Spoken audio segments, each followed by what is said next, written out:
At the start of our story, we see an old man coughing and muttering, "I am an earthling from a civilized society. I came from a civilized society." Just then, a little girl enters his home carrying food.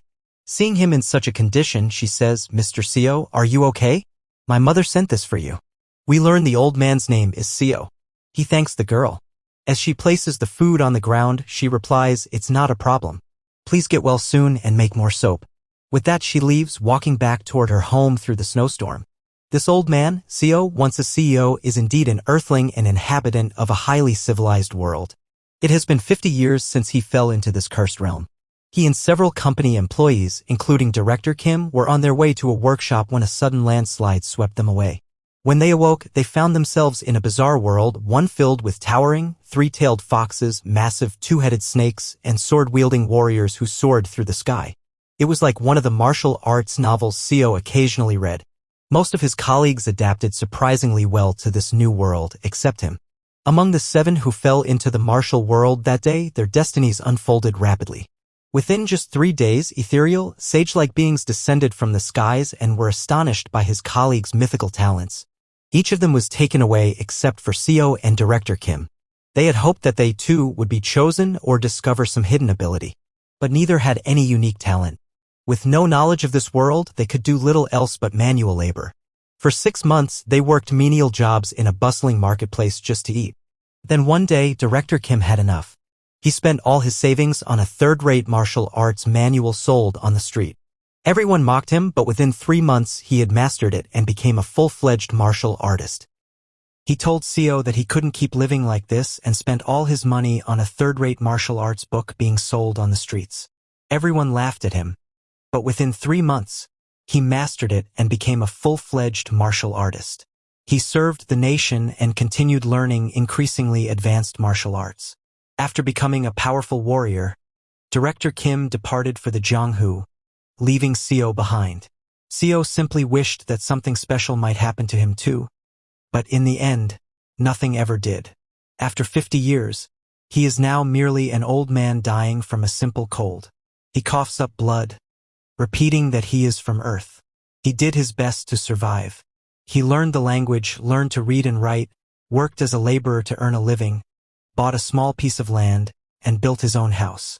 He started earning some decent money when he began making soap using lye. In this medieval era, soap was practically a new concept. However, even that came to an end when some thieves stole his soap-making method and began producing their own. These thugs forced him out of the market. Now, he waits for death, having been rejected by this world. A frustrated CEO questions the world. "What do you want from me?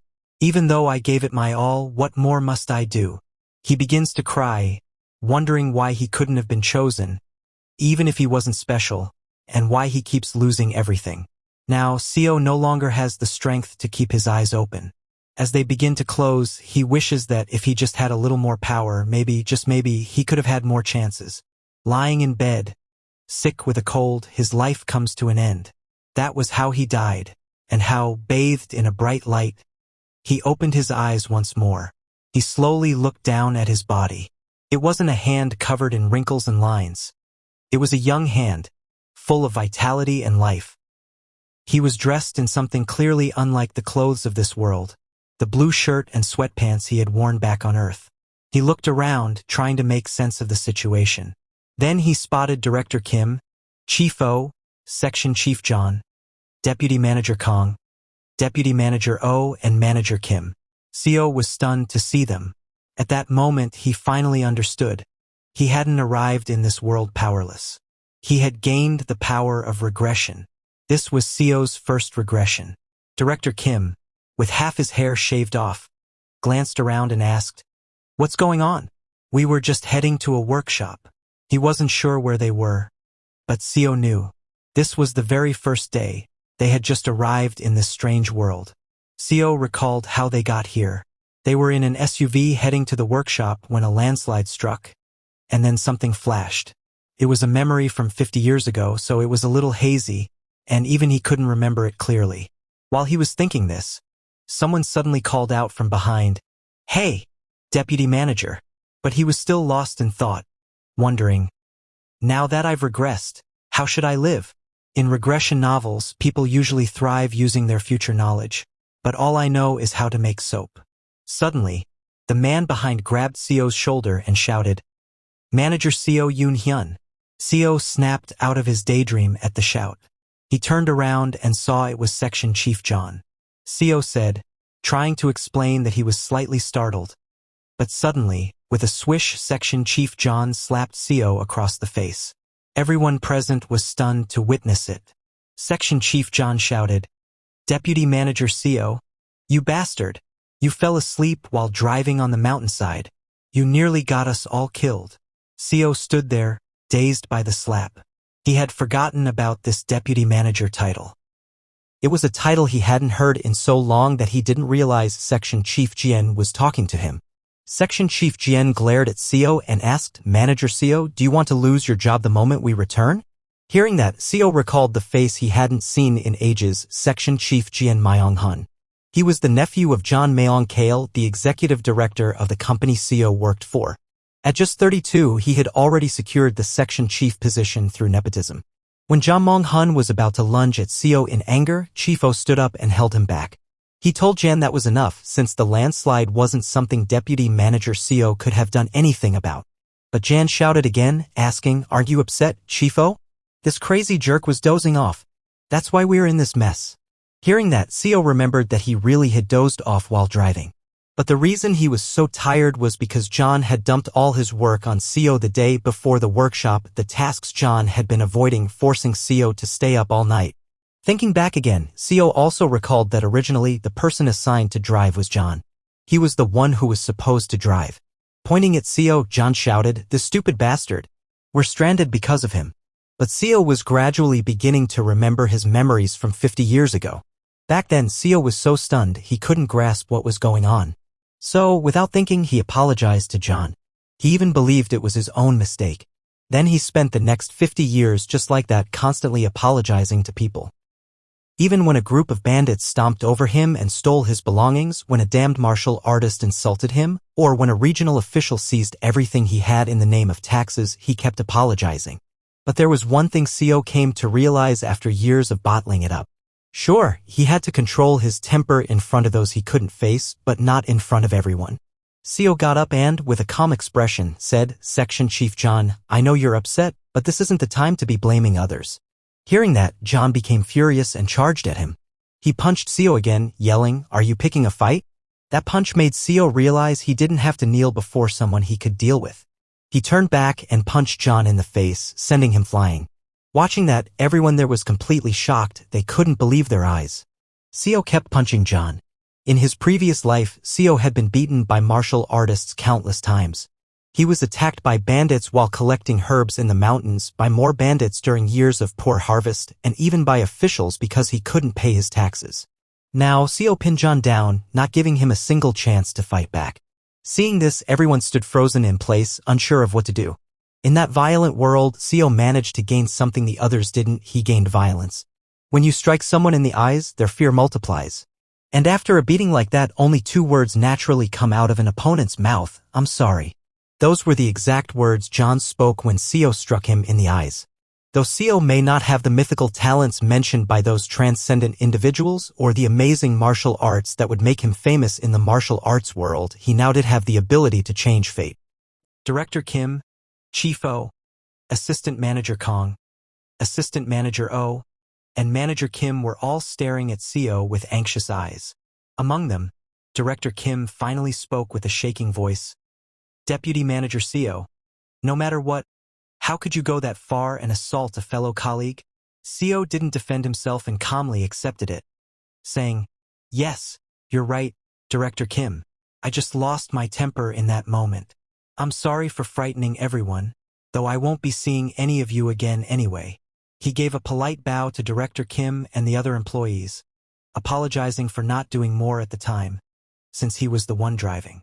Director Kim responded by saying that yes, Section Chief Jien had been a bit too harsh, and that Seo couldn't really have done anything about the landslide. Still, Jien had overreacted. He then asked Seo to apologize to Jien personally, knowing that Seo would still be seeing Director Kim. Seo listened to his words because Director Kim would eventually become one of the strongest martial artists there once he began training. If Seo supported him as much as possible in this life, he was certain he'd benefit from it too. That meant he had to get on Director Kim's good side early on. Seo turned to Jin and, while extending a hand, apologized, admitting that his reaction had been excessive. Jin, his face bruised from Seo's beating, looked furious and seemed ready to attack him, but paused when he saw Seo staring back with lifeless eyes and no trace of fear. Once everyone had settled down, Director Kim glanced toward the forest and suggested, "Why don't we try to get out of these woods and search for a village?"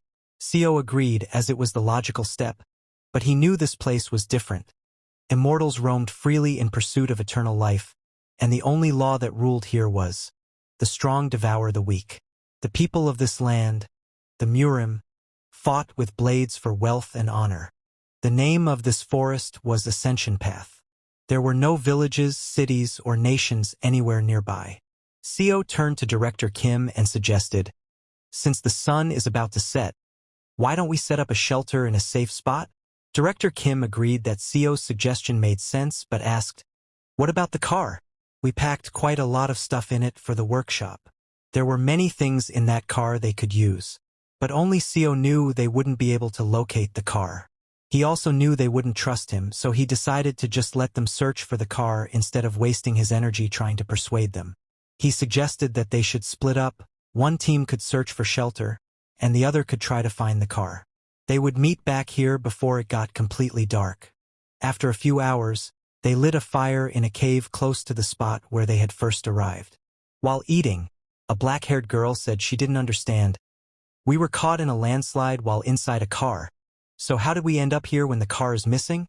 Director Kim nodded in agreement with the girl, saying he didn't understand it either. Everyone was gathered around the fire, eating. Pointing at the food, a girl remarked, "This tastes like chestnuts." Hearing that, Seo asked her if it was crispy. He told them he had plenty of it so they could eat as much as they liked.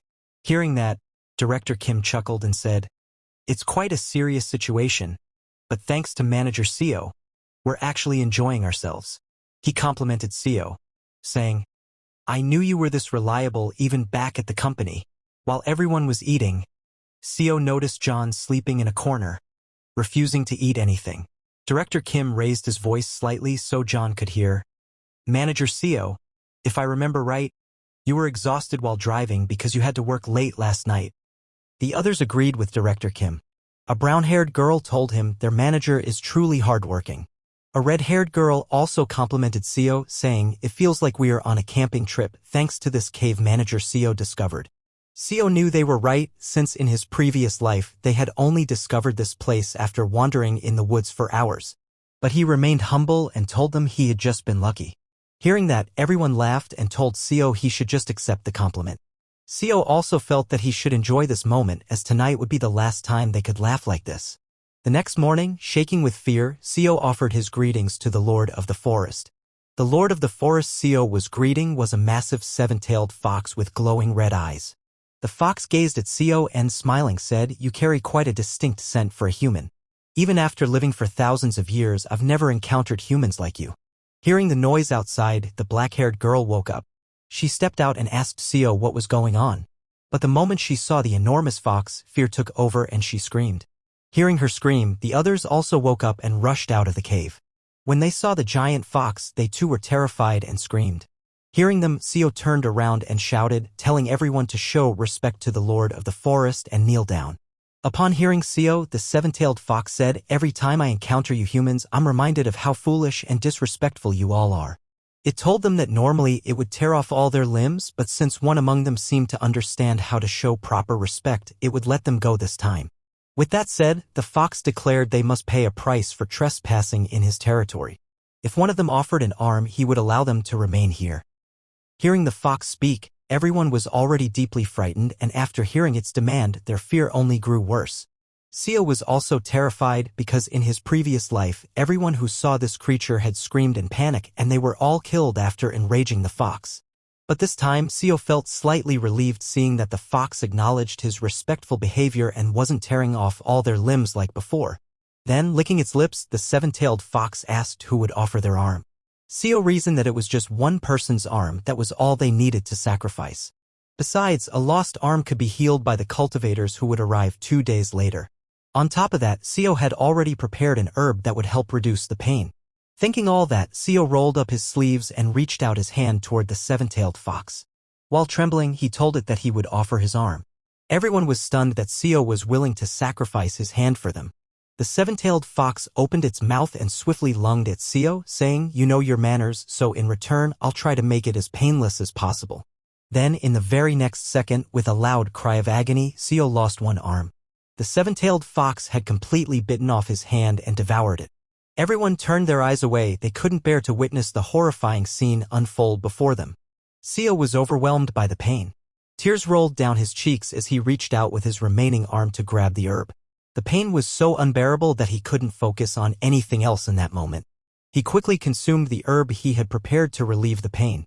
After devouring Seo's hand, the seven-tailed fox told him that it had expected him to taste different because of his unusual scent, but in the end, he tasted just like any other human. In fact, it said he tasted even worse due to all the impurities flowing through his veins. Hearing that, Seo slowly began to regain his senses. He was surprised to realize that the herb had actually eased the pain more than he expected. After calming down, Seo apologized to the seven-tailed fox, saying his offering wasn't good enough. But the fox showed no interest in continuing the conversation. It turned away and began to leave, telling them they were allowed to stay in its territory for 7 days, and during that time they wouldn't die thanks to its divine protection. Saying that, it leapt into the sky at incredible speed and vanished. After the seven-tailed fox left, the worried group rushed towards Seo to check on him. Seo slowly got to his feet and asked everyone to head back inside, saying he would explain everything once they were in the cave. Seo calmly explained that he had encountered the fox earlier that morning when he left the cave. The fox had told him that they were now in Murim. Everyone was stunned to hear that they were in Murim. Director Kim asked Seo if he truly meant Murim, as it was hard to believe something so unreal. Seo said it didn't matter and assured them they would be safe for a week since he had sacrificed his arm. Hearing that it was only for a week, Director Kim asked Seo what would happen after that. Breathing heavily, Seo replied that the next week they would have to give up something else. Hearing that, everyone was left in shock. As the herb began to take full effect, Seo started feeling drowsy. He told the others he was feeling sleepy and would rest for a while, hoping they'd understand. With that, he dozed off right there. Then, 15 hours later, at night, Seo woke up alone inside the cave. He could hear his colleagues talking outside. They were all upset with Jian, questioning how he could claim that manager Seo had willingly sacrificed his own arm. Jian snapped back, asking, "Then who's willing to give up their arm or leg every week?" But Chifo responded, saying that manager Seo was extremely valuable, as he was the one who had provided them with both food and shelter. Then John suggested that they should learn as much as possible from Seo within the week, adding that since he had already lost an arm, he likely wouldn't survive much longer anyway. That's why, he said, Seo should be the one to make the sacrifice again. John said all that, not knowing Seo had woken up and was listening from behind. Seo was shocked to hear that now that he had become so weak, John wanted to cut off one of his limbs every week to feed the fox. That was certainly not pleasant. Staring at John, Seo picked up a rock from the ground. He stared at the rock and thought that, with all the violence he had learned from being beaten for 50 years, he could easily kill a modern man like John Hune with just one arm.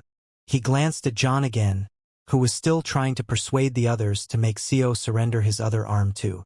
Furiously, Seo wondered to himself whether he should kill John, but he chose not to act impulsively. Instead, he tossed the rock aside and walked back to the cave. He realized that fear had clearly frozen their minds, and if he behaved too harshly now, it could create problems in his relationship with Director Kim. Suddenly, Chifo yelled at John to keep quiet if he didn't want his ankles broken again. Hearing that, Seo chuckled. He had been right to believe they were good people. It was simply a confusing situation for everyone. The following morning, as the sun rose, everyone assembled in front of the cave. This time, a two-headed snake appeared before them. But unlike the fox that had devoured Seo's arm, the two-headed snake merely asked for a small amount of blood. It was the exact same snake that had drained Chifo's blood, the one who had lost his limbs in his previous life. Hearing that it was only a small amount, A nervous Chief O stepped forward and offered his arm this time. But after drinking Chief O's blood, the snake gagged and vomited, saying, "This is disgusting. This is the worst human blood I've ever tasted." Hearing that, Chief became furious, but Seo understood it was the blood of a 21st century worker, soaked in nicotine and cholesterol. No wonder it tasted awful. Seo then turned around and asked John Mong-hoon to join him in gathering some herbs. Hearing that, John was stunned and asked Seo if he had really used his full name, but Seo didn't respond. Instead, he asked John if he was hungry. John replied that he was.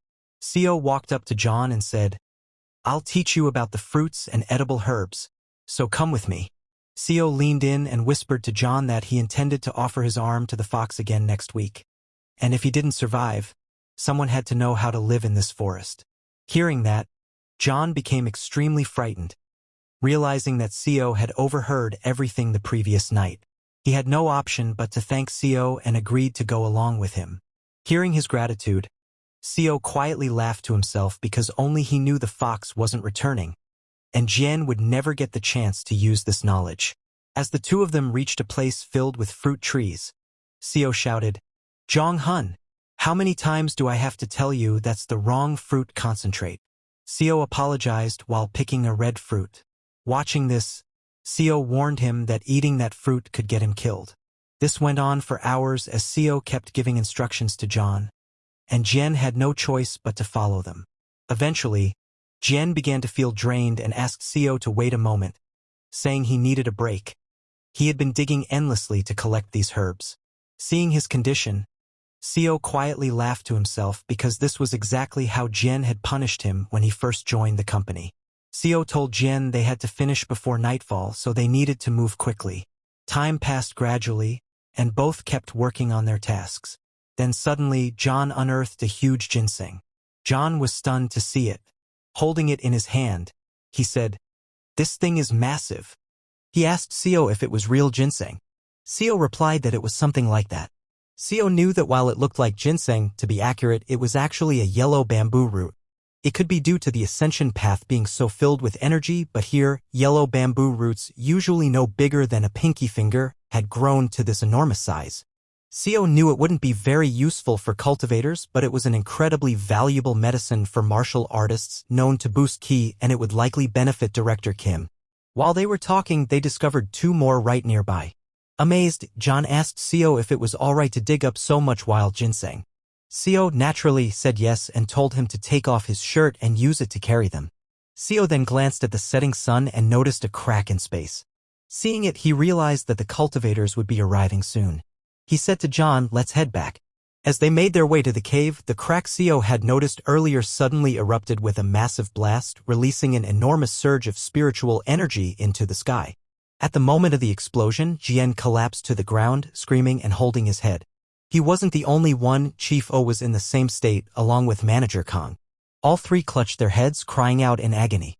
Seeing this, Director Kim started to panic, asking what was happening to them. Just then, three cultivators appeared, soaring through the sky.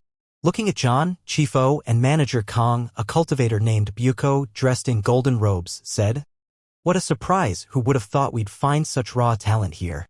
A black-cloaked cultivator named Huwok told Buko to back off, claiming they were his.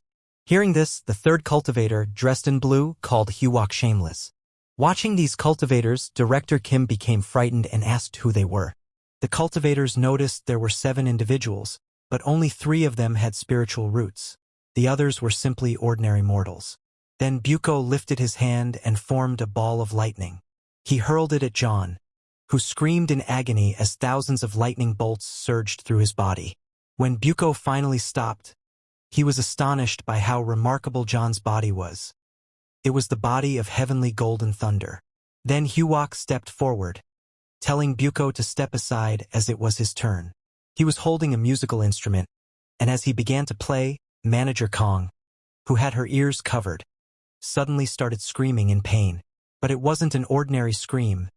It was so loud that it echoed throughout the entire forest. Seeing this, Huwok became overly excited, realizing that Manager Kong possessed the ghostly and transforming immortal root.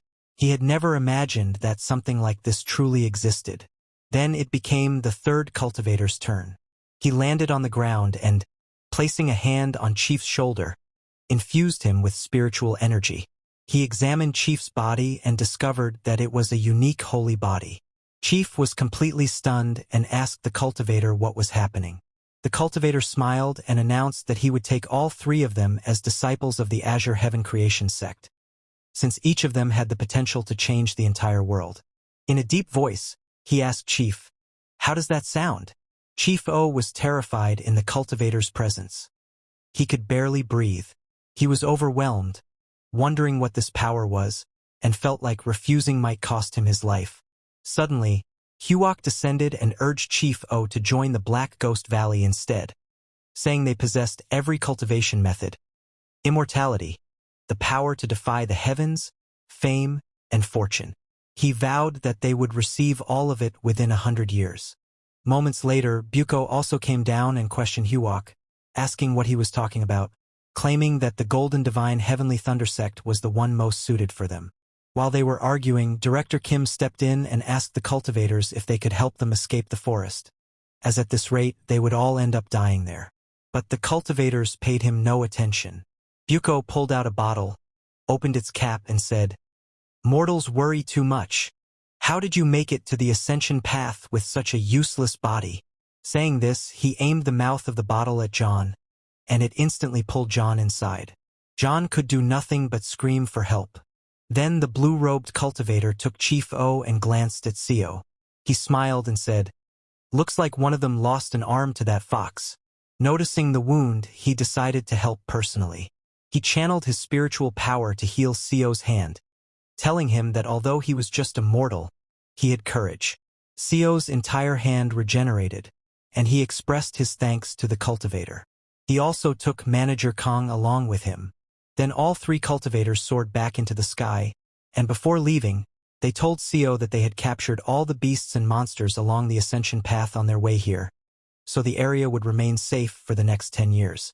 Watching them leave, Director Kim ran after them, asking them to wait and to tell them which direction to go, since they had no idea how to get out.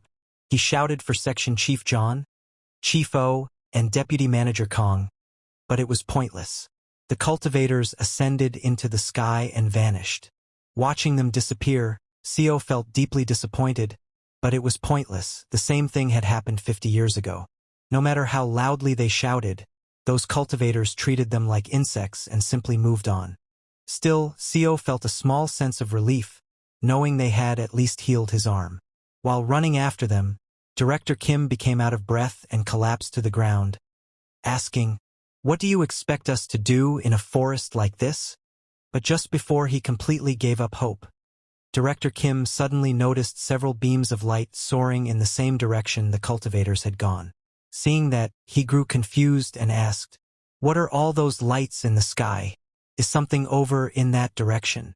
But Director Kim couldn't abandon his team, so he turned back. The following day, heavy rain poured down with lightning flashing all around.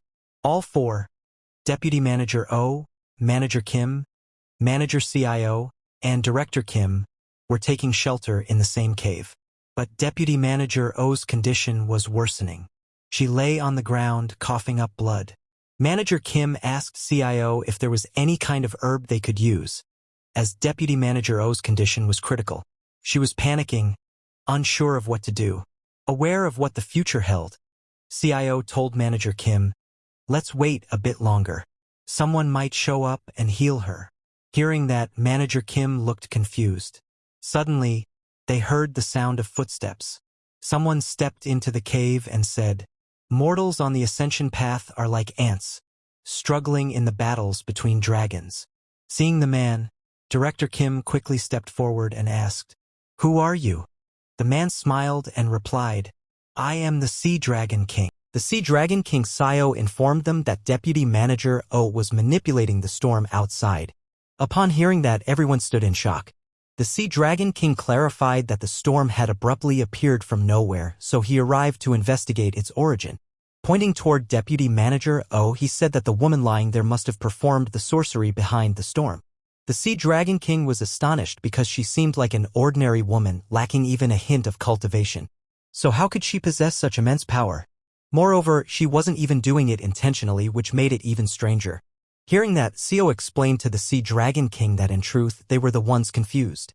They had only arrived in this place recently, yet one after another, formidable beings like him appeared and took away their companions. Upon hearing this, the Sea Dragon King burst into laughter. He asked Seo if he was claiming that among his teammates there were a few with exceptional potential, and then, as though it had been pre-arranged, powerful cultivators arrived and took them, and now he too had appeared right in front of this woman. Seo told the Sea Dragon King that's exactly what had occurred. Gazing at Seo, the Sea Dragon King grinned and asked, "Dear mortal, do you have any idea where we are?" He informed Seo that this location was called the Ascension Path, or simply the Path to Ascension. It served as a vital gateway that leads directly to the upper realm. Within just a few months, a dimensional rupture named the Ascension Gate would open right around this very area. It occurs once every 1,000 years. Innumerable high-ranking cultivators and spiritual entities would have already started assembling near the Path to Ascension to reach the upper realm. So, isn't it perfectly reasonable that cultivators like him would show up near them? Upon hearing that, they finally grasped the full picture. Then Director Kim told the Sea Dragon King that those cultivators mentioned they were taking his companions to join their sect. And if those cultivators were indeed ascending to the upper realm, how could his colleagues possibly accompany them? Listening to that, the Sea Dragon King explained that it might be difficult for ordinary mortals like them to comprehend.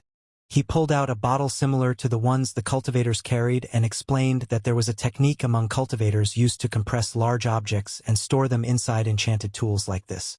Those cultivators had likely stored their sect within such items. Their intention was to ascend to the upper realm together with their entire sect once the Ascension Gate opened. The Sea Dragon King informed them that, in fact, he too had sealed one of the undersea castles belonging to his Sea Dragon clan inside this very item. Within it, 1,800 sea dragons lay dormant. Upon hearing that, Seo and Director Kim's jaws dropped in utter shock. The Sea Dragon King gently patted Deputy Manager O's head, saying she was unusual and fascinating. If she were to become part of the Sea Dragon clan, she could turn into someone truly remarkable.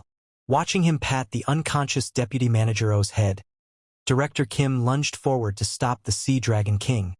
But in the very next moment, he dropped to his knees as an immense force pinned him to the ground.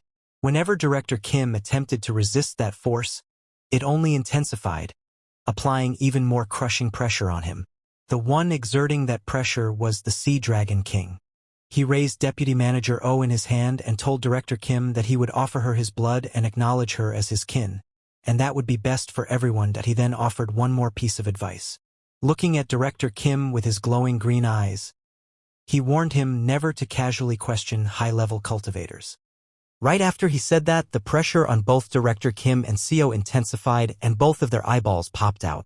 Cradling Deputy Manager O in his arms, the Sea Dragon King walked away, telling them he had only answered because of his generosity, otherwise most cultivators would have slain them for simply asking a question. With that, he exited the cave and stepped into the raging thunderstorm, transformed into his true dragon form and soared back into the sky. His dragon form was so massive and powerful that it seemed to stretch up into the heavens. By the next morning, the thunderstorm abruptly ended and the skies cleared. Manager Kim was still in complete shock over the fact that all her co-workers had been taken away. She couldn't comprehend what was happening. First an avalanche from nowhere, then immortals and dragons taking away their companions. It was too much for her to process and she began losing her mind. Seeing her in that state, Seo moved toward her, trying to comfort her. But while trembling, Manager Kim said, "Manager Seo, please, you must not be taken too. If you're taken, I won't be able to survive alone in this forest." Saying that, she burst into tears. Seeing her in that state, Seo wished to reassure her that he wouldn't leave, but deep down, he knew that, sadly, their time was almost up. Just then, Manager Kim felt something inside her head and let out a scream. She collapsed, clutching her head, and told Seo that something was approaching. Watching her scream, Director Kim rushed over and asked, "What's going on with her now?" Suddenly, the entire jungle descended into chaos. Birds in the sky and animals throughout the forest began fleeing for their lives. Manager Kim began trembling and told them that it was Head. Hearing that, Director Kim grew confused, and before he could process anything, an old man riding a mechanical lion suddenly appeared. That old man was startled to see mortals there and questioned how mere mortals had entered the path to ascension. But after observing them briefly, It didn't take the old man long to figure it out. With the ascension gate about to open, the surrounding space had turned unstable, and they must have been swept into a spatial storm. He laughed aloud, praising himself as a genius for instantly grasping the situation. He then stepped down from his mechanical lion and asked them who had just released that immense consciousness. He chuckled, saying it was such a potent presence that he had assumed a sage from the upper realm had arrived. Glancing at Deputy Manager O's state, he inquired if it was her.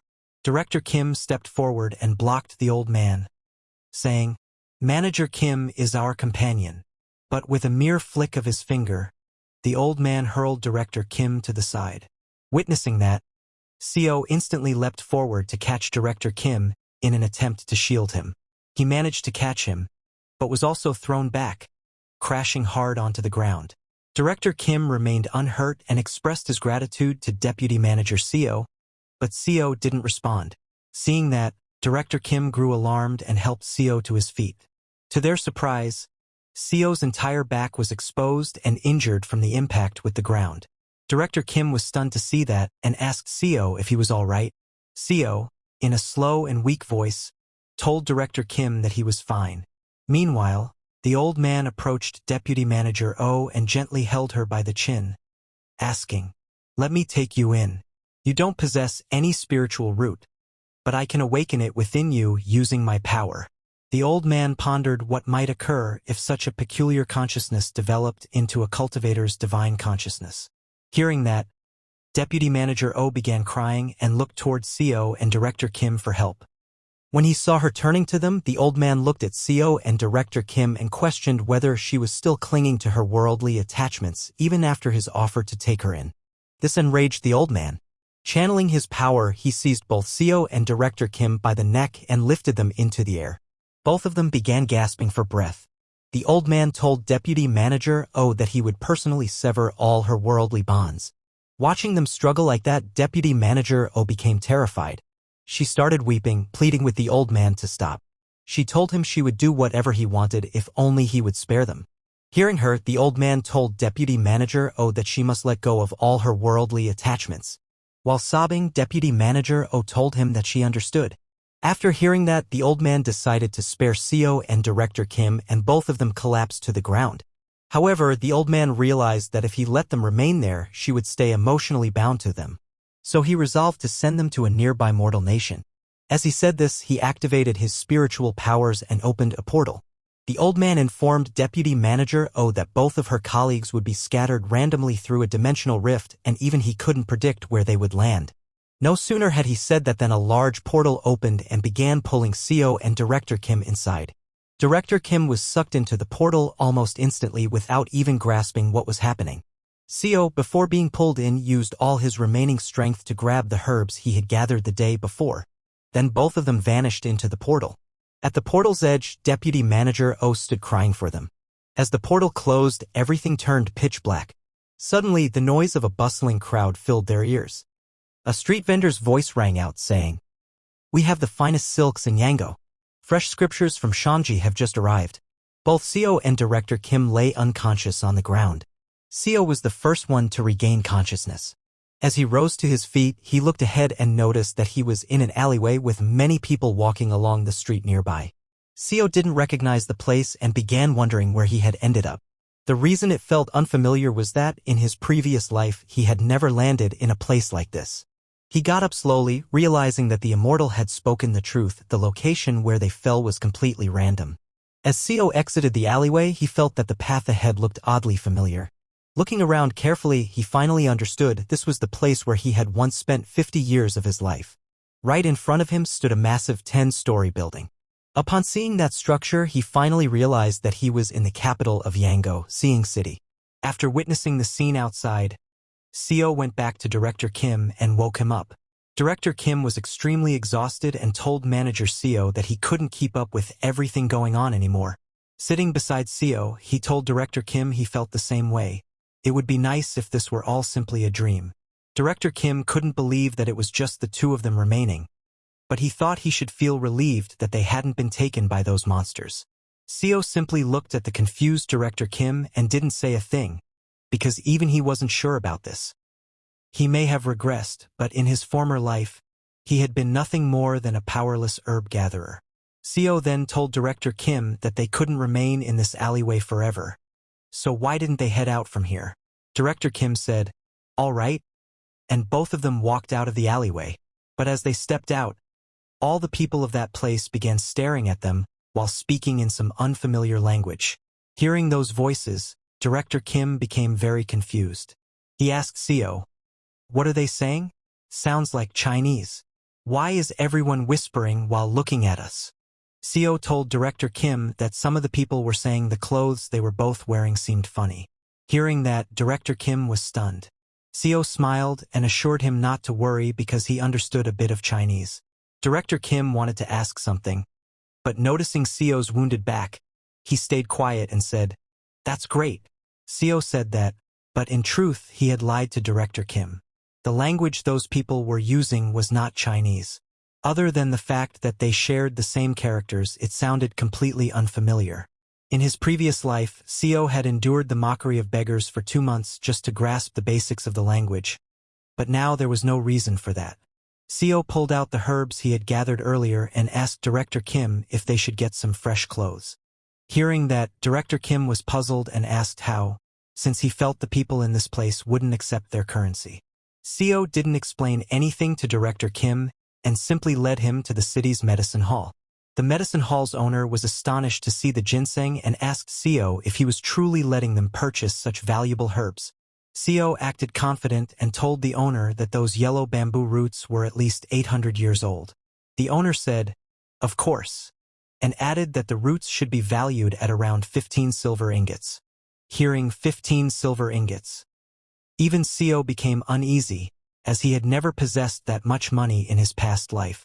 But he kept his composure and urged the shopkeeper to hurry and take the money. The shopkeeper agreed and instantly handed over the silver to Seo. After leaving, Seo and Director Kim first bought some clothes and then purchased a house in the city. Director Kim was surprised to see the house they would be living in. Seo said yes and told Director Kim that starting today, he would teach him the language of this world. Hearing that, Director Kim became very happy and thanked Manager Seo. Seo made it appear as if everything was fine. But after bribing a few people for identity plaques and purchasing the land and home, they were left with only 1 silver ingot. He assumed it was because they were in the capital and that's why everything cost so much. While Seo was examining the money, Director Kim noticed Seo's back. Even though he was wearing fresh clothes, due to the injuries on his back, his new outfit had turned red. Realizing how much Seo had done for him, Director Kim suggested to Seo that since they were now in a completely new place, why didn't he just call him by his name? Surprised to hear that, Seo told Director Kim that he was okay with that. Director Kim smiled and thanked him while addressing him by his full name, Seo Yoon-hyun. Later that night, after settling inside the house, Seo explained to Director Kim that the reason he had been able to get all that silver was because he had sold those herbs. Pointing toward the 2 remaining ginseng roots lying in front of him, Seo told Director Kim that they wouldn't have any steady income once the herbs ran out, so they needed to come up with a way to generate money. Hearing that, Director Kim glanced at the ginseng and pondered. Then suddenly, he came up with an idea and suggested to Seo that they use the silver they'd get from selling the remaining herbs to start a business. It was a solid plan. Seo understood that with the money they could earn from this, along with Director Kim's experience from being a director in a mid-sized company, they should be able to sustain a living. But that didn't seem enough. Seo figured that since he had regressed, why not aim higher? He knew Director Kim was a martial arts prodigy, who, after reading some third-rate martial arts manuals sold on the streets, became a martial master in just a few months. Once he picked up more advanced techniques, he became one of the most formidable martial artists in the Yongho. But what if he were to study high-level martial arts right from the beginning? Seo might be able to accelerate the rise of the greatest swordsman in the Yongho by at least 30 years. Thinking of all that, Seo smiled and made up his mind. He would benefit as much as possible while working for him. He informed Director Kim that this was Murim, a realm of martial arts. This immediately caught Director Kim's attention. Seo told Director Kim that no one could predict when the gangs of the Yongho might target them if they launched a business, so shouldn't they at least learn basic self-defense? Director Kim's face lit up upon hearing the words martial arts. But he also knew they didn't teach outsiders their martial arts. So he asked Seo how they would manage to learn. Seeing his enthusiasm, Seo smiled, because as a well-known Murim novel nerd, he already knew Director Kim would be curious. He explained to Director Kim that in this city, there are 7 renowned sections. Among them, the demon-slaying sect, self-binding temple, suppressing birdhouse, and the 7 mysteries sect belong to the orthodox side of the Yongho. Meanwhile, the Wolf Fang Gang, the Dark Knight Association, and the Dragon Fighting Stronghold are seen as unorthodox. The people refer to them as the 4 stars and the 3 demons. The demon-slaying sect primarily trains in sword and blade techniques. The self-binding temple is a Buddhist sect, while the suppressing birdhouse resembles the house sect. They focus on intelligence gathering. The 7 mysteries sect has an ancient legacy and teaches a variety of martial arts. On the other hand, not much is widely known about the 3 demons. It's said they specialize in stealth skills and sorcery, and are involved in many unlawful activities. After finishing his explanation, Seo asked Director Kim which sect appealed to him most. Without a moment's hesitation, Director Kim picked the demon-slaying sect, adding that a martial artist should wield a sword, and a man ought to master blade techniques. Hearing that decision, Seo thought it was only fitting for the man once hailed as the greatest swordsman in his previous life. But Director Kim was puzzled and asked Seo how he knew all of this. Seo chuckled and told Director Kim that he had overheard some martial artists talking earlier. Then, 3 months later, Seo and Director Kim headed to the demon-slaying sect. But the guards blocked them, asking what their purpose was. Seo introduced Director Kim as his elder brother and told the guards that they had heard about the fame of the demon-slaying sect and had come hoping to learn martial arts. The guard of the demon-slaying sect was a strict, muscular man. He glanced at Seo and Director Kim's clothing and assumed they appeared to have a reasonable amount of money. But he told Director Kim that training in martial arts at his age would be challenging. Seo laughed and handed over a silver coin to the guard, asking if he could at least allow them to speak with someone of higher authority, adding that even basic self-defense training would suffice. Like that, by bribing the guard, Seo and Director Kim managed to enter the demon-slaying sect. Inside, they met one of the sect's elders. The elder asked if they were interested in learning martial arts merely for self-defense. Seo responded that they wished to learn the best techniques available, offering a box filled with silver nuggets. Upon seeing all those silver nuggets, the elder accepted, saying he supposed they could be allowed to join as external disciples. But after taking the silver, he added that no special treatment was given to those who entered through donations, and furthermore, they would only accept one of them. Hearing that, Seo was stunned because all that silver was worth just 1 yellow bamboo root, and that was all they were willing to offer. Surprised, Director Kim tried to question the elder if they were being scammed, but before he could say anything further, Seo accepted the elder's terms and thanked him, adding that his brother would be the one receiving the training. Upon hearing that, Director Kim was truly shocked. Then, as they were leaving, the elder asked Director Kim to come out later to the area where all the external disciples gathered. As they walked away, Director Kim asked Seo what was the point if only he would be learning martial arts. He said he might have picked a different faction had he known they'd be that costly. Seo turned back with a grin and told Director Kim not to worry about it, saying it's not like he had ever excelled at sports anyway. He told Director Kim he'd just start a business with the leftover money and support him, so he should simply focus on mastering martial arts. Director Kim was taken aback by that.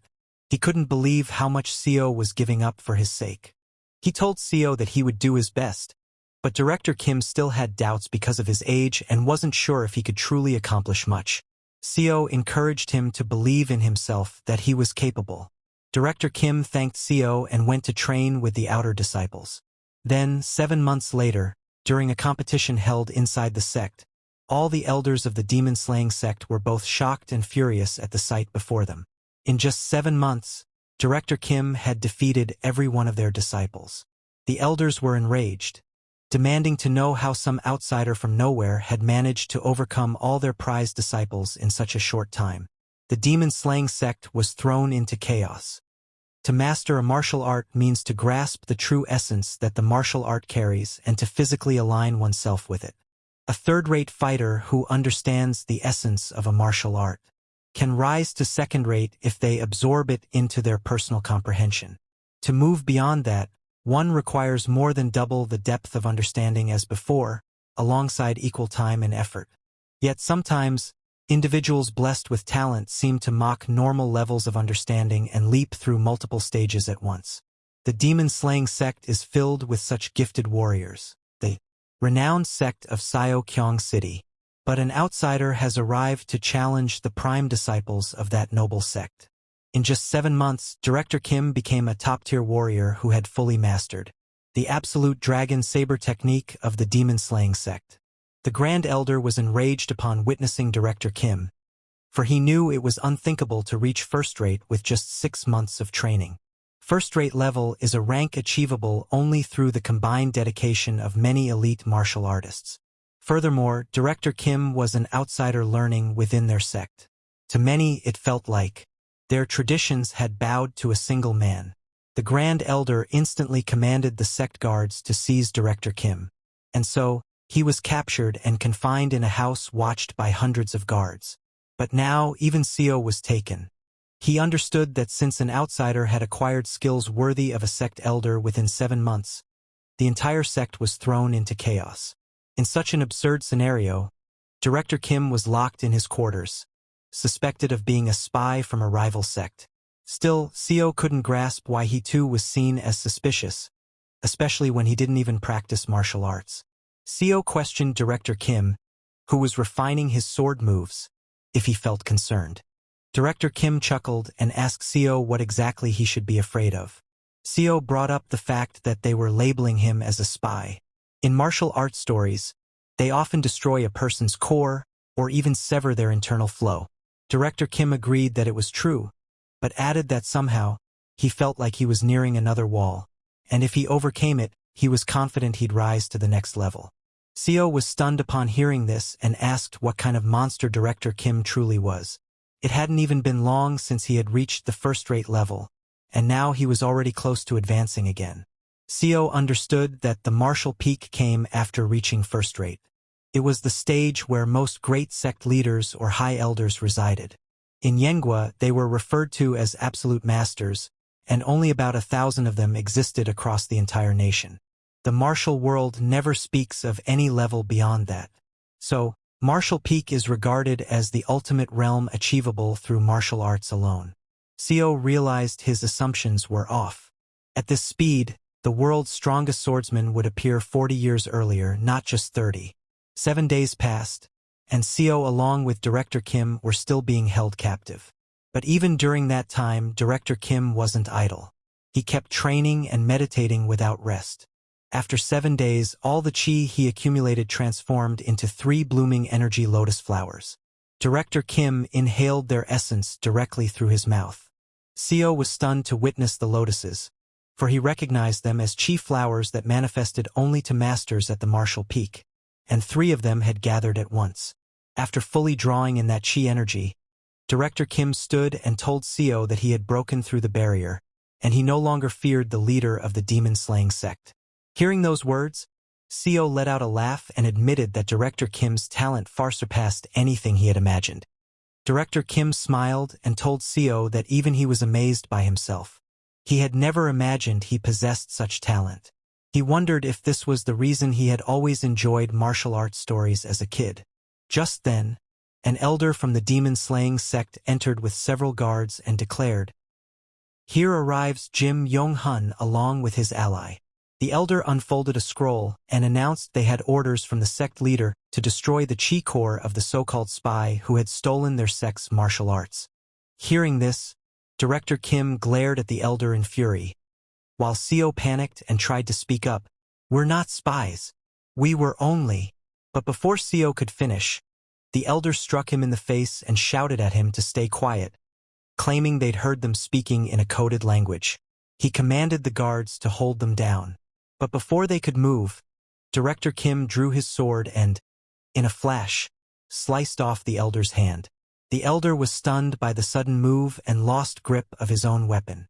Director Kim aimed his sword at the elder and declared that this was the first sect he had ever joined, and he was no spy. However, a guard from behind didn't listen and lunged to strike Director Kim. Before his blade could reach, Director Kim dashed with blinding speed and severed the hands of every guard in the chamber. Watching that unfold, all the guards turned and began fleeing. Understanding that he was a martial artist at the peak level, they rushed off to notify the sect leader at once. Seeing them flee, Director Kim turned to Seo and said he planned to visit other sects for training, then asked what Seo intended to do. Seo instantly responded that he would go with Director Kim and proposed they head to the famed unorthodox sect, the Dragon Fighting Stronghold. Upon hearing this, Director Kim chuckled and told Seo to go on ahead, assuring him they would meet there, but not before he dealt with the pursuit of the sect leader and elders. A few hours later, high up in the Dragon Fighting Stronghold's rugged mountain terrain, Director Kim stood atop a cliff with his sword and asked Seo why he was so late. Seo, panting hard after the long climb, laughed and said it was simply because Director Kim was too fast. While conversing with Director Kim, Seo's gaze was fixed on the blood-soaked sword in Kim's hand. Looking at it, Seo recalled how Director Kim used to scold him for being violent not too long ago. But even if it was for survival, this world had turned them into something different. Seo silently wished they could return, not to this brutal martial realm, but back to an ordinary life on Earth. If given the chance to regress, Seo only wanted to return to Earth. With all those thoughts, Seo continued climbing the mountain, following behind Director Kim. He understood there was no turning back now. Since they were here, they had to do what was necessary. After the betrayal from the demon-slaying sect, Director Kim seized control of the Dragon Fighting Stronghold. 2 years later, he traveled across all regions of Yenghua, defeating sect after sect. By the 3rd year, he had successfully shattered the emblems of every last sect. He became renowned as the greatest martial artist beneath the heavens and used his legendary status to unify the sects under the martial alliance. 7 years passed, and by then, Director Kim and Seo shared a bond as close as brothers, ignoring the difference in age. Director Kim developed a martial art uniquely tailored for Seo and handed him the manual, saying, "This is the Severing Mountain Sword." Seo accepted the book and began reading it intently. Director Kim explained that he gave it that name with the hope Seo would carry on its will, a will powerful enough to slice through mountains. He believed that if Seo mastered the Severing Mountain Sword, he could eventually reach martial peak. As Seo read the manual, he was taken aback. Aside from what Director Kim had already told him, the Dragon Vein Chi method crafted alongside it was true first-rate martial arts. Unlike any second- or third-rate techniques, it was an immensely powerful method, and Seo immediately began training in it. But there was one major issue. Even after trying, Seo failed to learn it and would collapse instantly during practice sessions with Director Kim. Witnessing that, Director Kim told Seo bluntly that he truly lacked talent. Indeed, Seo's potential was incredibly poor. Despite receiving personal guidance and a martial art custom-made by the greatest martial artist alive, Seo barely reached the third-rate level, and that too after a full year of effort. A year later, Seo admitted that it couldn't be helped. He told Director Kim that perhaps he had some talent in medicine. After all, everyone has strengths in different areas. Then one day, a full decade later, Seo witnessed something truly astonishing. He saw Director Kim meditating, with 5 radiant chi flower orbs forming above his head. Seo was in awe, for this was a realm he had only read about in ancient tales, the convergence of 5 energies to the origin. All at once, Director Kim's entire body began to emit powerful internal chi. His joints and bones cracked loudly, and the surrounding energy shifted drastically as his white hair of age reverted to jet black. It was a divine spectacle. Director Kim's body undergoing complete transformation, radiating such energy that even standing nearby became unbearable. Once everything settled, Seo looked forward and was stunned by what he saw. Director Kim, now reborn as a young man, chuckled and asked Seo what had left him so astonished. His voice, his features, and his physique had completely changed into that of a young man. "This is known as skeletal restructuring," he said. Stunned, Seo called Director Kim brother. joking that he now looked even younger than him. Director Kim laughed and asked if he truly appeared that way. He said he felt overflowing with vitality, as though nothing was beyond his reach. Seo remarked that the world would be stunned once they saw his complete transformation. While putting on his robe, Director Kim replied, "Certainly." He walked up to Seo and said it was about time to pass down the leadership of the Murim Alliance. But Seo knew that there wasn't anyone who had gained Director Kim's recognition. Director Kim agreed and said the Murim Alliance leader, by its nature, needed to possess a strong martial foundation, but not one individual truly grasped the essence of martial arts. Seo chuckled and told Kim that was because he wasn't normal. Where else would you find a genius like him? Director Kim glanced out the window at the disciples' training and said that regardless, someone had to be found. Seo insisted once more that there simply weren't any worthy candidates. Then, 25 years later, inside a building at the heart of the Murim Alliance, Seo was calmly writing with a brush. 35 years had gone by since he had begun his second life in Dongsung. His hair had turned silver gray, as he was now well into his mid-60s. These days, he often wondered where the youthful Director Kim was and what he might be doing now. A year after undergoing his transformation, Director Kim had passed down the role of Murim Alliance leader to the next generation and stepped away. Seo had wanted to retire with him at that time, but to stabilize the disorderly Murim Alliance, he remained as its chief strategist for many more years. Director Kim had told Seo that he wished to roam the martial world and explore the entire Yen Kingdom. Maybe because of that, he didn't even show up at Seo's retirement ceremony. Old Seo stepped out of his room for a breath of fresh air. Looking around his home, he felt a deep sense of loneliness. He had purchased the house with enthusiasm using his retirement funds, but now it felt too large for one man to live in. That was the real issue. While pondering those thoughts, he suddenly heard rustling sounds from the bushes. Becoming cautious, he moved closer to investigate, only to be shocked at the sight of Director Kim standing there, wearing tattered clothes. Seo asked Director Kim what was with his ragged appearance and why he hadn't even attended the retirement ceremony. "Where have you been all this time?" Director Kim laughed faintly and collapsed to the ground. Seeing his condition, Seo quickly asked if something had gone wrong. Looking up at the sky, Director Kim told Seo that he had truly believed he was blessed with martial prowess. Sitting beside him, Director Kim asked, "Isn't that right? If I'm not a genius, then what else could I be?" He continued, "I am without a doubt a martial arts prodigy. Perhaps in this entire Yen Kingdom, or among folks like me, no one rivals my martial talent." Hearing Director Kim refer to himself as an ordinary person, Seo was confused and asked how he could possibly be ordinary. Who under heaven doesn't know you're the #1 in the world? But before Seo could finish speaking, Director Kim interrupted with a heavy voice and said he had battled those cultivators. Did Seo remember them? Those monsters from 35 years ago who had kidnapped their comrades and soared through the skies? Seo, who had lived through that era twice, instantly remembered and was stunned to realize they were cultivators. He knew such beings rarely revealed themselves openly, instead operating from the shadows, embedded deep within the Yen imperial family and influencing the kingdom itself. After the Murim Alliance was founded and began gaining influence within the Yen kingdom, those cultivator factions started interfering seriously.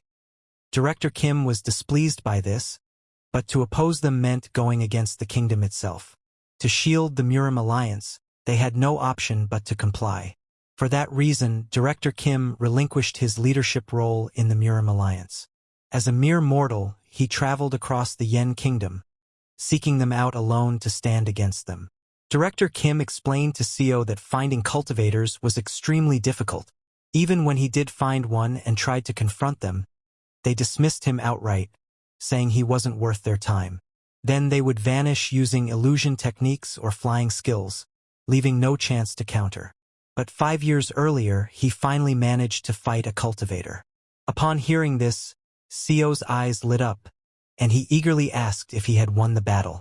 Director Kim replied calmly that yes, he had. Upon hearing that, Seo chuckled and told Director Kim that if he had done such a thing during his time as Murim Alliance leader, he would have dragged him by the collar. But while shaking hands, Director Kim said he had fought desperately against a cultivator who had reached the chi condensation realm, and he barely managed to graze his fingertip. Seo was left stunned. Director Kim then told him the cultivator had said, "If you can even touch my body, I'll count that as your win." So technically, he did win. But Director Kim still felt disappointed. Seo then asked if that cultivator from the chi condensation realm was one of the 10 great masters from the cultivation world or someone of similar standing. Director Kim shook his head and explained that the cultivator had said his level was just the second lowest in the cultivation hierarchy. In martial terms, he was merely second-rate. Seo stood there in disbelief. He couldn't wrap his head around what he was hearing and asked what kind of nonsense this was. In both his current and past lives, Seo had known cultivators to be terrifyingly powerful. But Yonghun's martial arts clearly defied limits. He was someone who could walk on air using skywalking, and slice through ancient steel and buildings like they were soft tofu. Yet, a genius like him could only manage to scratch the fingertip of someone near the bottom of the cultivation ladder? With visible disappointment, Director Kim said, "I was like a frog trapped in a well. We can never stand up to cultivators. They're like unstoppable natural disasters." Hearing this, Seo began sweating. Director Kim's words truly frightened him. But then, Director Kim pulled a hand out of his pocket and told Seo that today he had managed to cut the wrist of that cultivator. Hearing this, Seo brightened up and asked whether that meant his martial skills had surpassed the cultivator's. But Director Kim shook his head and told Seo that the cultivator had simply used a talisman, and his hand regenerated. With that, Director Kim stood up and told Seo that perhaps his martial journey had come to an end. Stunned, Seo quickly asked what he meant by that. Director Kim told Seo that he had come to bid farewell. With a chuckle, he said, "That person said he admired my determination and would accept me into his cultivation sect. I'll probably begin as the youngest disciple." Hearing that, Seo asked if becoming a cultivator meant gaining immortality. And wasn't it said that only those born with spiritual roots could cultivate? Director Kim explained that for an ordinary person, the stage known as 5 energies converging to the origin was equivalent to the 5 elemental spiritual root that natural cultivators were born with. He explained to Seo that in order to acquire the trait that cultivators are naturally born with, mortals like them must dedicate their entire lives to simply awaken that basic foundation. As he spoke, Director Kim swung his blade and tore open the fabric of space itself, forming a glowing door in midair. While stepping through that portal, he turned to Seo and said that he must now aim for greater heights. Before disappearing, he handed Seo a book, saying, "This is my final gift to you." He told Seo to stay well, and vanished before Seo could utter a word. Seo looked at the book's title, Record of Transcending Cultivation and Exhausting Martial Arts. It was a manual, a record of one man's attempt to reach beyond cultivation through martial prowess. Worried, Seo gazed up into the sky and softly asked, "Where are you going, Director Kim, without me?" But no answer came, and the days continued on. 50 years had now passed since Seo arrived in this world, and once again, he was on his deathbed, from a common cold. Such was fate. No matter how fiercely humans fight, they cannot defy destiny. In the end, nothing really changed except the bed and house in which he lay. He passed away on the exact same day as in his former life. This time he had lived without holding back, hoping to avoid the same regrets from before. He was so absorbed in his duties that he had never even considered marriage. Still, thanks to that drive, he had united all of Yengua's martial sects and experienced worldly fame and riches. But even so, a hollow emptiness remained in his heart. He wondered, if we had pushed even harder, could Director Kim and I have broken through to the sky itself? Seo's frail body trembled beneath the weight of such regret. It was too painful to accept. And so, the curtain fell on Seo's second life. After dying for the second time, Seo's vision, which had blurred just moments earlier, opened once more. He glanced around and realized he was in the same forest along the ascension path. Looking down, he noticed his body pulsing with energy. Seeing that, he understood regression wasn't merely a one-time event. As he drifted deeper into thought, all of a sudden, Section Chief John charged at Seo in rage, yelling, Deputy Manager Co, you bastard. But as John swung his arm to slap him, Co quickly responded and avoided the blow. John kept trying to hit him, but Co easily evaded every attempt. He didn't even seem concerned about John. He remained absorbed in thought, questioning, why was I brought back? A new body full of energy and another chance seemed like a blessing. But what about the life he had spent 50 years building? Meanwhile, John grew more exhausted.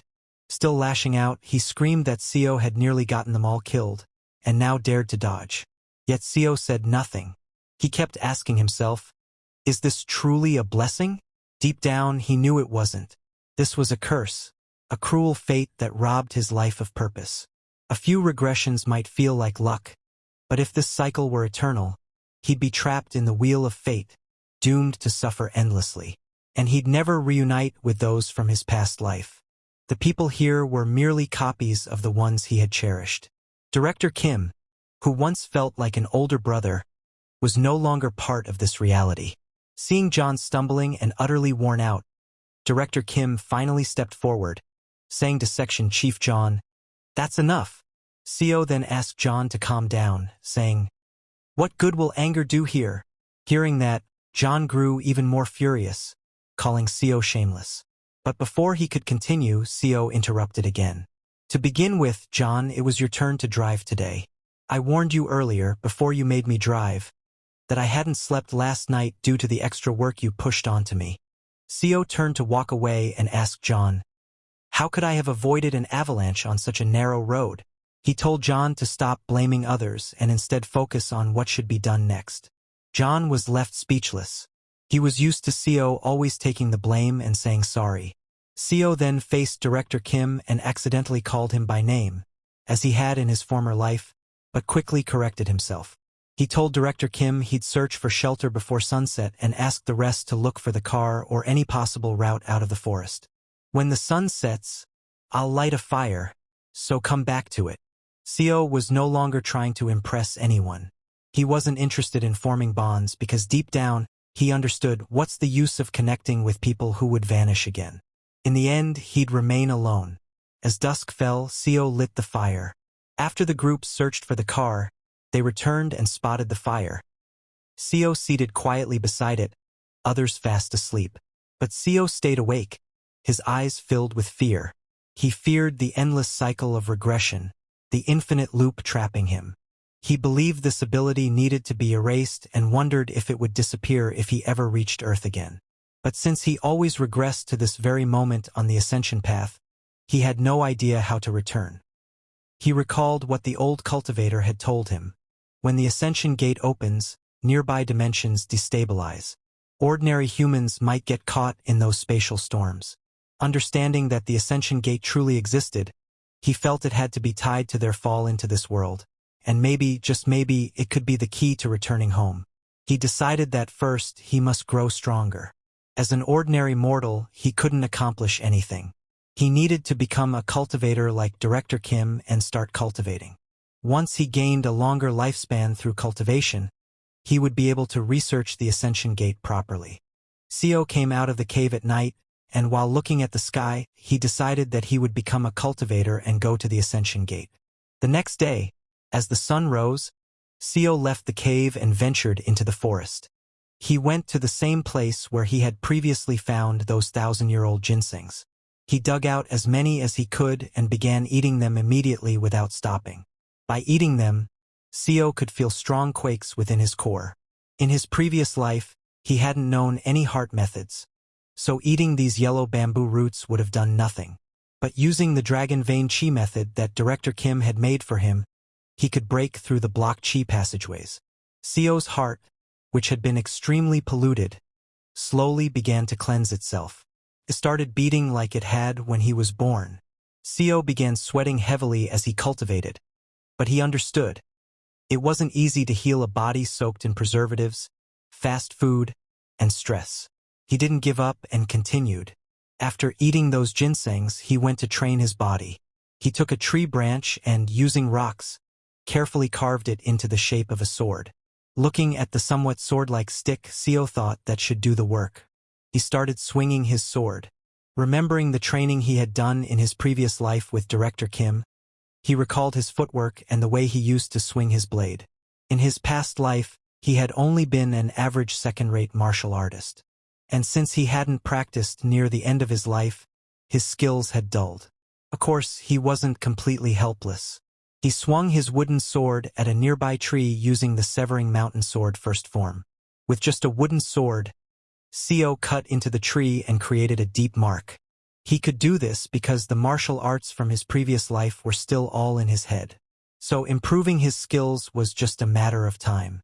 But unknown to him, his sword practice had been seen by Director Kim, who had wandered into the forest. Director Kim was utterly shocked and called out from behind, asking, "What was that just now?" He ran up to Seo, asking, "How did you slash a tree with a wooden stick? Just what is that strength?" Seeing how excited Director Kim was, Seo smiled inside, thinking, "This is the man who will instruct me to become a cultivator." Seo turned to Director Kim and asked if he wanted to try learning this technique. Hearing that, Director Kim's face lit up with excitement. He asked Seo, "Can I really do it?"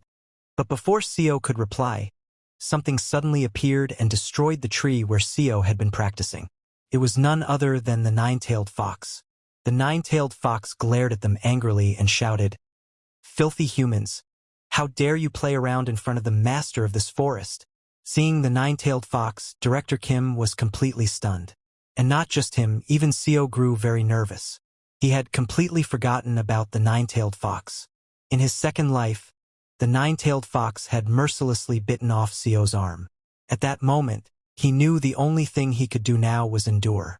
As the fox tore apart his arm, he slightly eased its pain by applying pressure to his own acupoint because he knew he was weak. In his first life and even in his second, he was weak. But now, in this third life, as the nine-tailed fox appeared before him, Seo took a deep breath and walked toward it. Scared, everyone called out to Seo from behind, telling him not to go there. But Seo didn't listen to them and continued toward the nine-tailed fox. Even now, in his third regression, he still didn't know how his second life had ended up that way. In his previous life, Seo had decided to become a cultivator after reaching the five-path core. But even after learning martial arts under the best master for over 100 years, he was barely considered a second-rank mastery warrior. Seo grabbed one arm with the other and used his strength to cut off his own arm, because he knew that compared to the people gathered here, his talent was trash. Seeing Seo cut off his own arm, everyone was shocked and terrified. Seo offered the severed arm to the nine-tailed fox to eat, because whether it took 1,000 years or 10,000, he was determined not to give up. Seeing him willingly offer his own arm, the nine-tailed fox laughed and said, "Human, you know your place. You know how to offer yourself as a sacrifice." The nine-tailed fox then decided to have a taste of Seo's arm. Hearing that, Seo silently resolved to offer his arm to the fox until the day he surpassed its strength. After the fox ate his arm, it allowed them to stay and then disappeared. Seo didn't care about the others. He simply went to a quiet place in the forest and kept swinging his sword. After a few days, the cultivators healed his arm and escorted his colleagues away. But Seo didn't eat, sleep, or rest. He kept swinging his sword. The only reason he stopped swinging on the fourth day was because the Sea Dragon King arrived. Seo greeted the Sea Dragon King with respect and said, "This lowly mortal dares to ask the Sea Dragon King a question." Seeing how respectful Seo was, the Sea Dragon King allowed him to speak. Seo asked, "It seems the Sea Dragon King wishes to take Miss O. But Miss O is just an ordinary person without spiritual roots, and ordinary humans cannot live longer than 100 years. What are your intentions toward her?" Hearing that, the Sea Dragon King laughed and said Seo was quite an observant mortal, someone who understood the state of cultivators well. But he told them not to worry, because once Miss O accepted his blood, she would awaken spiritual roots suitable for her. Seo was surprised to hear that and asked the Sea Dragon King if perhaps he could give them a chance as well, since Miss O was from the same hometown and maybe they too might possess some hidden ability. Hearing that, the Sea Dragon King smiled and told Seo to listen carefully. Just as he said that, Seo felt an overwhelming pressure on his chest and collapsed to the ground. The Sea Dragon King said, I will say one thing out of concern. Do not carelessly express your opinions to a high-ranking cultivator like me. We have lived for hundreds or even thousands of years. We see what mortals cannot see. We know what mortals do not know. He looked at Seo with glowing green eyes and continued. You have a good temperament, so I'll let it slide. But there are cruel ones who, just because your eyes met theirs, would tear you apart like insects and kill you. Saying that, the Sea Dragon King walked out of the cave with Miss O, then transformed into his dragon form and flew back into the sky. Seeing the Sea Dragon King's true form, Director Kim was completely shocked. The next day, as the weather cleared and everyone came out of the cave, they encountered the old cultivator riding the mechanical lion. As the old cultivator appeared, Seo stepped forward, greeted him and asked, Our colleague, Miss Kim, is just an ordinary person without spiritual roots, so how could she possibly become your disciple? Hearing that, the old cultivator laughed and took out an elixir, telling Seo that it was a very precious elixir capable of opening spiritual channels. If one took it, even an ordinary person might gain the chance to become immortal. Seo was shocked to hear that there was another way to become a cultivator. The old cultivator explained that it was possible for mortals to reach the realm of the five-path core by pushing their martial arts to the extreme. But that path took too long, and the results were unsatisfactory. So this method was the best. After telling them everything, the old cultivator opened a portal to the mortal world and sent them into it, saying both of them were useless to him now, so they should get lost. Both Seo and Director Kim fell into the teleportation portal, and Miss Kim could only watch them disappear, screaming. Seo lost consciousness there, and the next time he opened his eyes, he found himself hanging from a tree branch above the ground. He looked ahead and saw a vast forest with some buildings in the middle. Seeing that, Seo realized that this was the southwestern root army of the Yen Kingdom, his past life. Just like in the second regression, he had wandered all over the Yen Kingdom with Director Kim. Having traveled the Yen Kingdom for over 100 years, there were almost no places he didn't know now. Seo climbed down from the tree and woke up Director Kim. After waking him up, both of them headed toward a nearby castle. Seo explained the situation to Director Kim, who seemed flustered, but likely because so much had happened already, he accepted most of it. A few days later, they arrived at the nearest Tiger Wall Castle. There, they sold herbal medicine from the Immortal Ascending Village and bought a house. Seo began teaching Director Kim how to write and speak the language, as well as how to use the Severing Mountain Blade, which Director Kim had originally created in his second regression. Seo then modified the Severing Mountain Sword to better suit the weapon Kim used.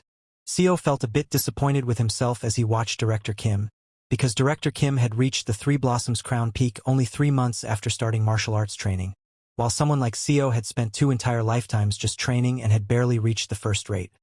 After Director Kim reached peak level, he got excited and said, If it's now, I think I could even beat you. Hearing that, Seo smiled, realizing that the man in front of him was not the same big brother he once served in a past life. This Director Kim was mentally much younger than Seo in terms of how long he had lived. He was now old enough to be Director Kim's grandfather. So, Seo decided that he shouldn't stay with him in this life. He gave Director Kim martial arts cultivation scrolls and the exhausting record of transcending, a book Kim had created in his previous life. He told Director Kim that from today onwards, he would be going his own way. Hearing that, Director Kim was shocked and asked, What do you mean by that? Did I make a mistake? Is that why you're leaving? What's the reason? When Director Kim asked about the reason, Seo remembered what had happened in his first regression. Director Kim had become the Martial Alliance leader, but fell into despair after losing to the cultivators. The second regression wasn't all that different. Director Kim developed the record of transcending cultivation and exhausting martial arts, and later created the record of martial arts surpassing through cultivation. He battled against the cultivators, but eventually, a more powerful one overwhelmed him, and he collapsed. After that defeat, Director Kim vanished, saying he would pursue the path of cultivation, leaving martial arts behind. And Seo thought perhaps this life would follow the same ending. But this time, he didn't want to witness his brother Kim falling into that same hopelessness again. So Seo gave an excuse. telling Director Kim that he wished to travel alone and hone his abilities. Hearing that, Director Kim asked if Seo couldn't train alongside him, questioning how he was supposed to go on without him. Seo told Director Kim that with his current martial arts prowess, he should be able to live just fine. Seo reminded him that he'd already taught him how to read, write, and even fight. Now that Kim had become a top-level master, there was no reason to worry. Still, Director Kim wasn't fully convinced. He asked Seo if he really had to leave his childhood companions behind once again. Seo was caught off guard by that. So he proposed that, starting today, they meet at this house once every 2 years. Director Kim, hearing that, finally agreed. After comforting the lonely Director Kim, Seo left the house and went on his way. Not long after, a disciple from the 8th Stronghold Pavilion appeared and asked, "What's going on in front of the 8th Stronghold Pavilion?" The man he questioned was Seo. Seo greeted him and told the disciple that he had come to formally request a duel at the 8th Stronghold Pavilion. Hearing this, the disciple laughed and said, "This isn't a place where random strangers can just show up." But before the disciple could finish speaking, Seo drew his sword and slashed, destroying the disciple's blade in one swift motion, stunning everyone nearby. After slicing the weapon, Seo asked him, "Do I still seem like a nobody to you?" Seo had made up his mind. He was fully determined that this time, he would become truly powerful. What happens next? Stay tuned, the next part is coming soon. Don't miss it, and make sure to watch the next episode.